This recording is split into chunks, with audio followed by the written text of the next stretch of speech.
Halo semuanya, perkenalkan nama saya Inaya Wahyu Triseptiani. Hari ini saya akan menjelaskan tentang 4 konsep penting dalam fonologi bahasa Inggris, yaitu ada asimilasi, elisi, linking, dan intrusion. Keempatnya sering muncul saat orang berbicara cepat atau dalam percakapan sehari-hari. Tujuannya adalah untuk membuat pengucapan menjadi lebih lancar dan natural. Yang pertama, kita akan membahas asimilasi. Asimilasi adalah proses ketika satu bunyi berubah karena pengaruh bunyi lain di sekitarnya. Nah, asimilasi ini terbagi menjadi 3 jenis. Yang pertama ada progresif, yaitu bunyi sebelumnya mempengaruhi bunyi setelahnya. Contoh pada kata dogs, huruf S diucapkan Z karena pengaruh huruf G sebelumnya, jadi dogs. Lalu yang kedua ada regresif, yaitu bunyi setelahnya mempengaruhi bunyi sebelumnya. Contoh, good boy. Kalau diucapkan jadi good boy. Jadi karena huruf D berubah jadi B karena dipengaruhi kata boy. Oke, kalau disatukan good boy.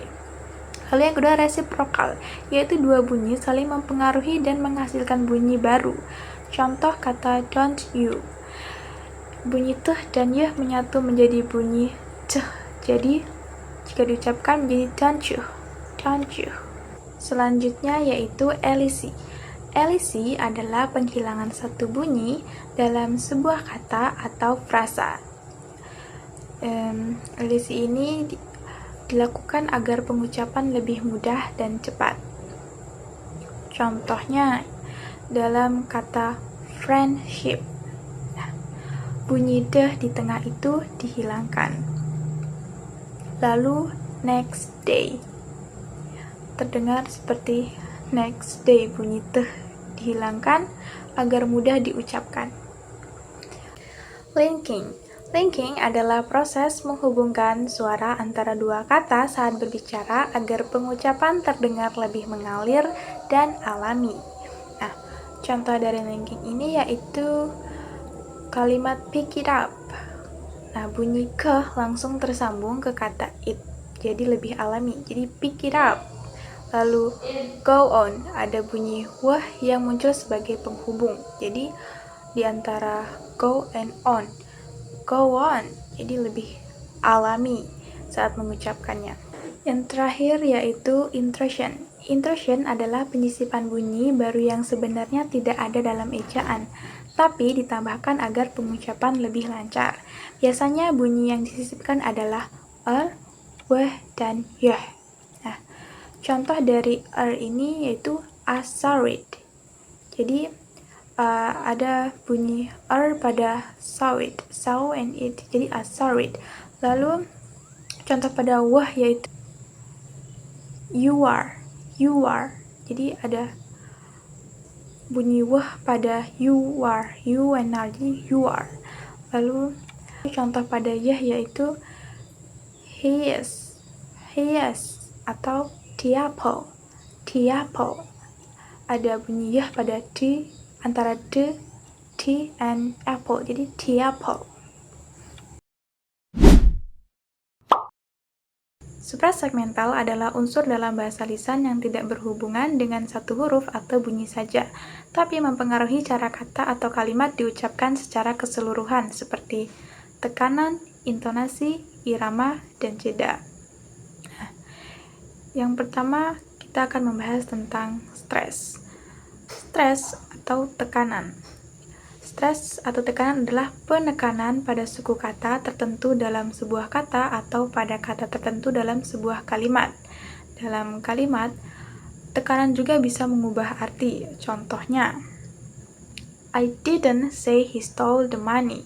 Kalau kita menekankan kata didn't, artinya kita menolak bahwa kita pernah mengatakan itu. Yang kedua ada intonasi. Intonasi adalah naik turunnya nada suara saat kita berbicara. Contohnya saat bertanya, are you okay? Nada di akhir kalimat naik. Tapi kalau kita menyatakan sesuatu, I'm okay, nadanya turun. Nah, intonasi penting banget untuk menunjukkan emosi atau maksud yang ingin disampaikan. Yang ketiga ada irama. Dalam bahasa Inggris, Bahasa Inggris memiliki pola tekanan tertentu. Kata-kata penting diucapkan lebih jelas dan kuat, sementara kata-kata kecil seperti to, the, atau a diucapkan lebih cepat. Contohnya, kalimat I want to go to the market. Kata yang ditekan want, go, dan market. Kalau kita salah irama, kalimat bisa terdengar aneh atau membingungkan. Yang keempat ada jeda. Nah, jeda adalah cara kita memisahkan dan menyambungkan kata. Contoh, I scream, saya berteriak, dengan ice cream. Es krim. Kedengarannya hampir sama, tapi artinya sangat berbeda. Kalau kita salah memberi jeda, bisa-bisa orang salah paham. Terus, apa sih perbedaan stres dan intonasi? Stres itu penekanan pada kata atau suku kata tujuannya untuk menunjukkan arti penting, sedangkan intonasi naik turunnya nada kalimat dan tujuannya untuk menyampaikan maksud dan emosi.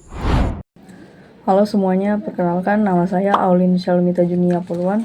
Di sini saya akan menjelaskan week 10, yaitu fonologi dalam teaching pronunciation. Yang pertama itu mengenalkan fonetik simbol, yang terdiri dari konsonan, monoftong, dan diftong, serta pengucapannya.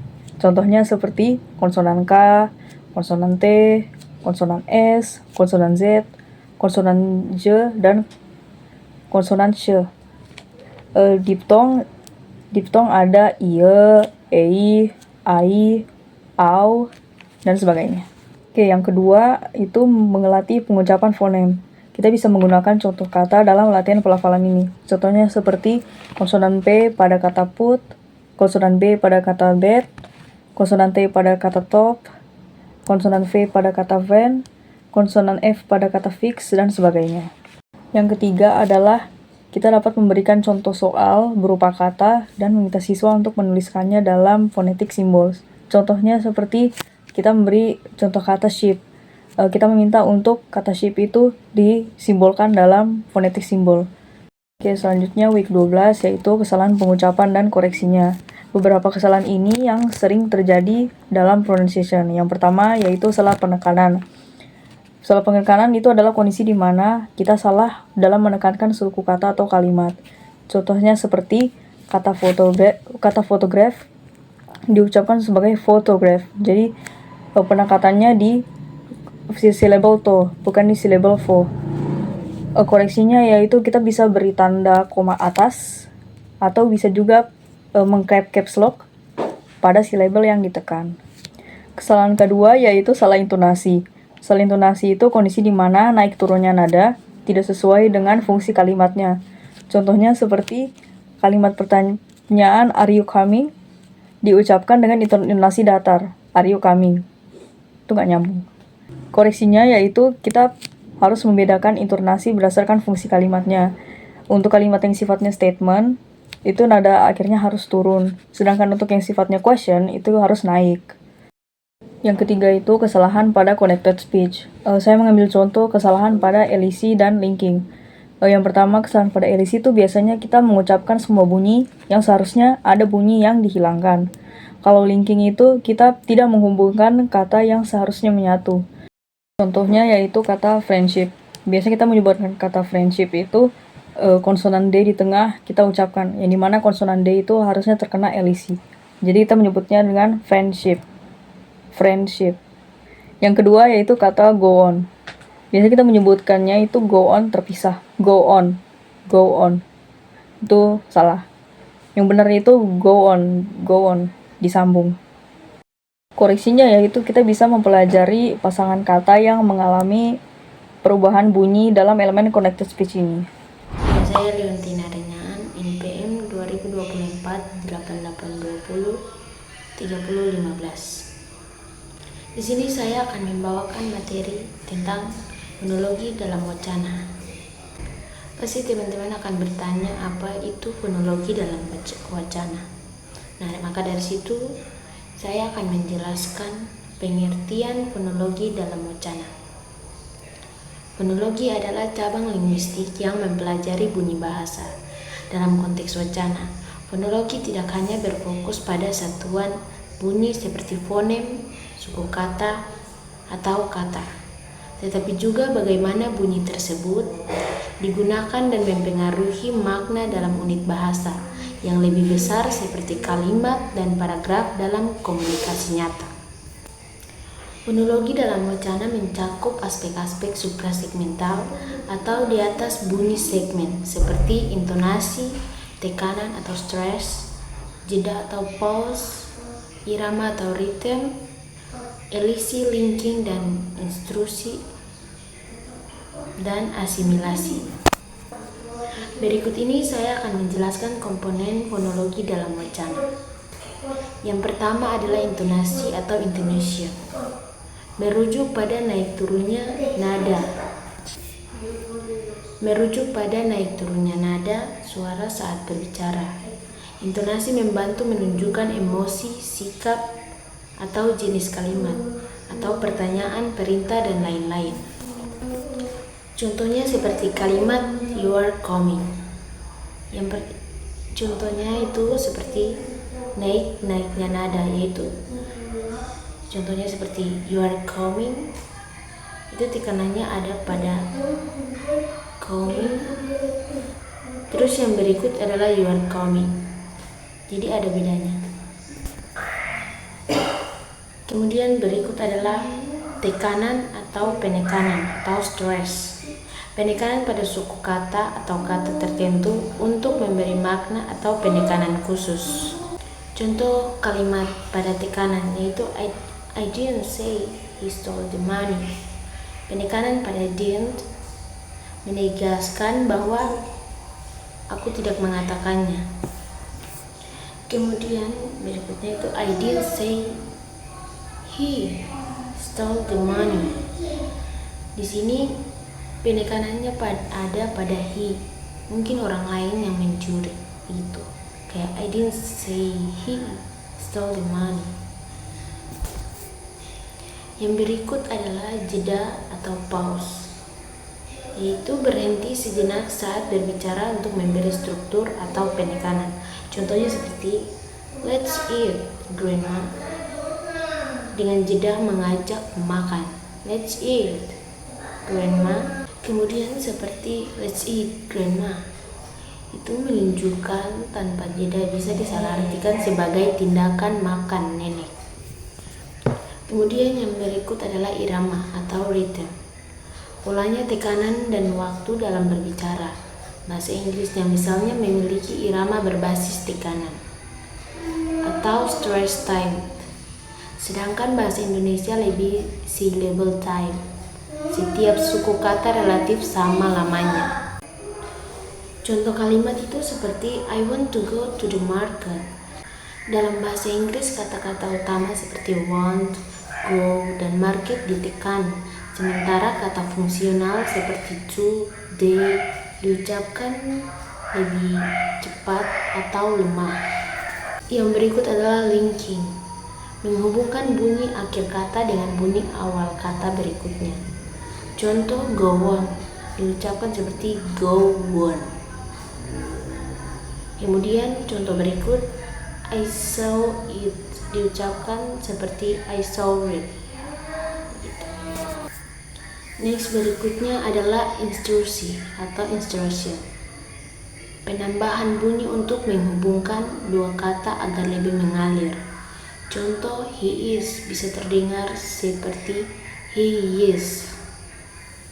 Kemudian yang berikut, contoh berikut adalah go on, bisa terdengar seperti go on. Komponen yang terakhir adalah asimilasi, adalah perubahan bunyi karena pengaruh bunyi di sekitarnya. Contoh, good boy terdengar good boy. Bunyi D menjadi B karena pengaruh bunyi B setelahnya, seperti good boy, padahal aslinya adalah good boy. Yang ketiga adalah pentingnya fonologi dalam wacana. Yang pertama adalah menunjang kelancaran dan kefasihan berbicara. Yang kedua adalah menyampaikan makna yang benar.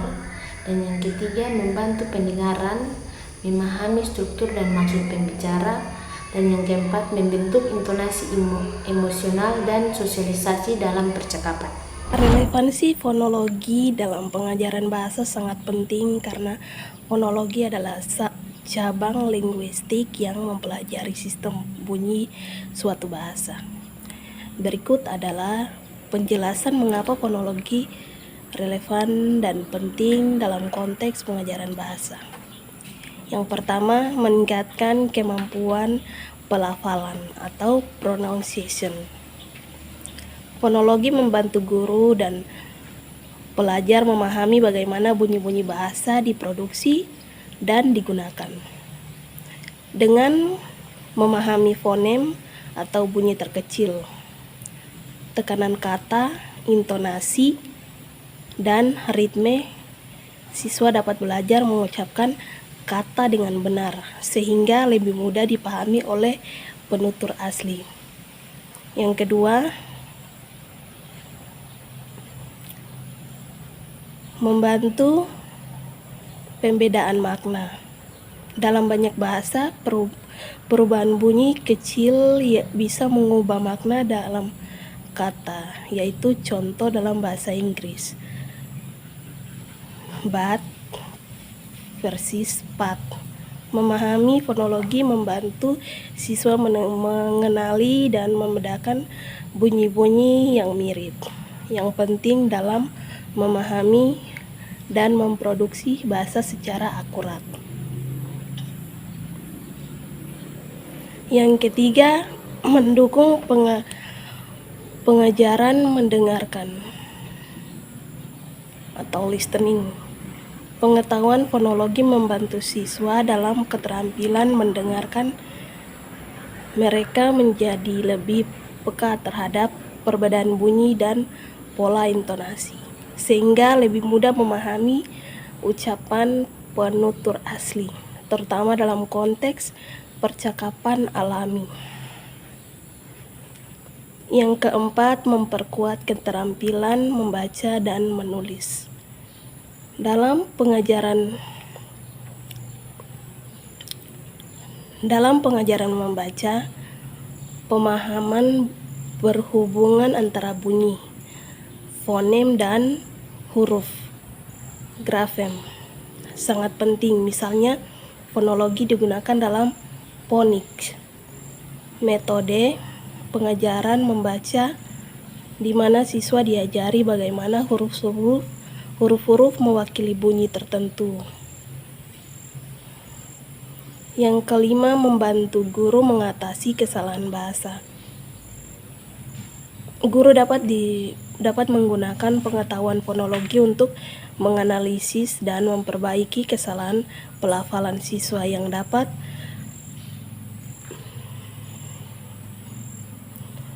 biasanya dipengaruhi oleh bahasa ibu mereka. Misalnya, siswa Indonesia mungkin kesulitan mengucapkan bunyi dalam bahasa Inggris seperti pada kata thing, dan guru bisa merancang latihan fonetik untuk membantu. Yang kelima, meningkatkan kepercayaan diri berbicara. Pelajar yang mampu mengucapkan kata dengan baik dan benar akan merasa lebih percaya diri saat berbicara dalam bahasa asing. Ini membantu mereka lebih aktif dalam berbicara dan berinteraksi. Kesimpulannya yaitu fonologi berperan penting dalam pengajaran bahasa karena membantu dalam pelafalan, pemahaman lisan, membaca, menulis, dan komunikasi secara keseluruhan. Guru bahasa yang memahami fonologi dapat merancang strategi pembelajaran yang lebih efektif untuk meningkatkan kemampuan berbahasa siswa. Terima kasih atas perhatiannya. Selamat siang.